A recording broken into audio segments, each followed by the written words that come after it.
The nullification crisis hits the states. Under the presidency of Jackson, South Carolina has created the Ordinance of Nullification.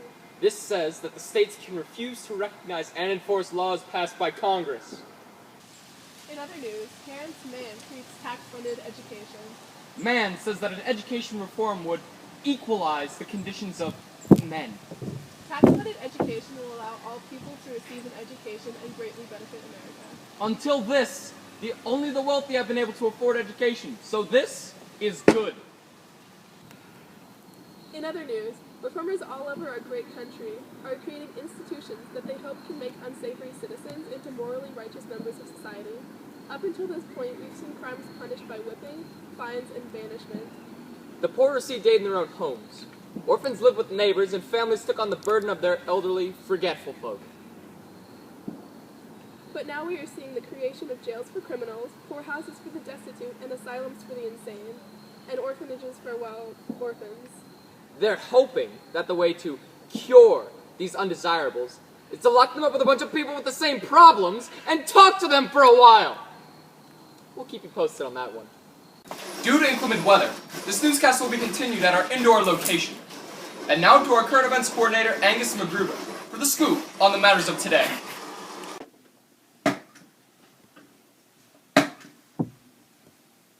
Oh, hello. Excuse me.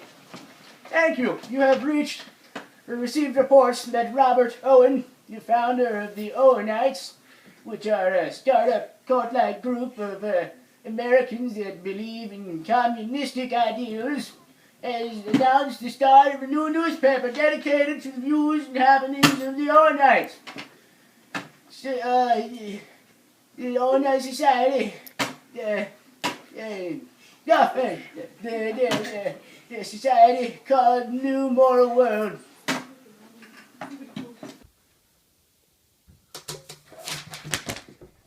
Thanks, Angus. Good stuff. No, not good stuff. He left out like half the information. Someone get him together. Psst, Angus! What? I'm busy.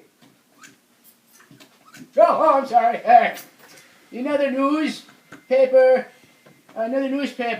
has also just begun publication. But this one's all about abolition and anti-slavery and, all that hogwash.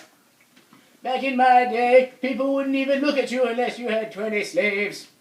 But I guess Americans are entitled to their opinion, even if it's wrong. Food for thought. Thank you, Angus. Still work here. Now to Allison Sparkles at the Trail of Tears. I'm Allison Sparkles here on the Trail of Tears, where many members of native tribes were removed from their homes. They suffered from disease and starvation on their way to their destination. As many as 16,000 natives died on the Trail of Tears. That's way sad. First to be removed were the Choctaw, then the Creek, and finally the Cherokee in 1836. So sad. Oh my god. Wait, but how did you... And she was... Just don't worry about it. Alright. Now we have an on-site reporter with Frances Wright in her kitchen. I'm with Frances Wright in her kitchen. Thanks for being here. So Frances, you're for equal rights? Yeah, and anti-slavery. Everyone should be equal. But the New York newspaper said that you're a monster. Why is that? I guess because I'm outspoken. Oh, nice try. But no mustard. Thanks, Toots.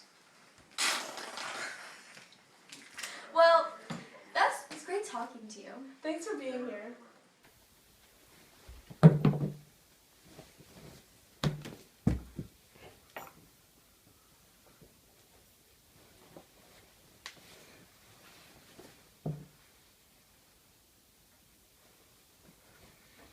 Here at APUSH News, each member of the cast has multiple talents that they bring to the table. For instance, Angus takes pictures of puppies and kittens on the weekend dressed as humans. Our residential political philosopher, Marcus Dibbles, doubles as a cage fighter known as the Spy Mangler. We now come to you live from the steps of the House of Representatives with our reporter Allison Sparkles. Allison Sparkles here for an update on the gag rule. Here, in front of the House of Representatives, they are banning people to talk about anti-slavery. Now that sucks. People want their freedom of speech. Back to you guys. Thanks, Allison. And now for the educational portion of our program, Moments with Marcus. Hello, Marcus Dibbles here. Temperance. The American Temperance Society, founded in 1826, has made such an impact that alcohol consumption has dropped over 50% from the last decade. This just goes to show that some people hate seeing other people happy.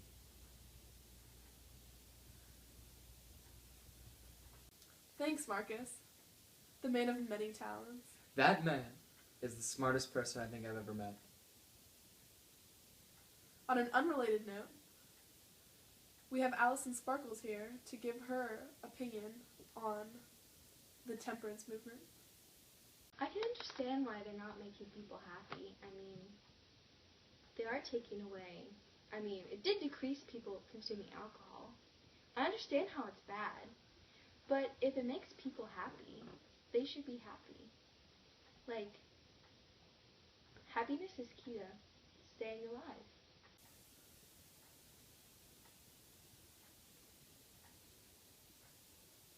I think the temperance society needs to think about everyone.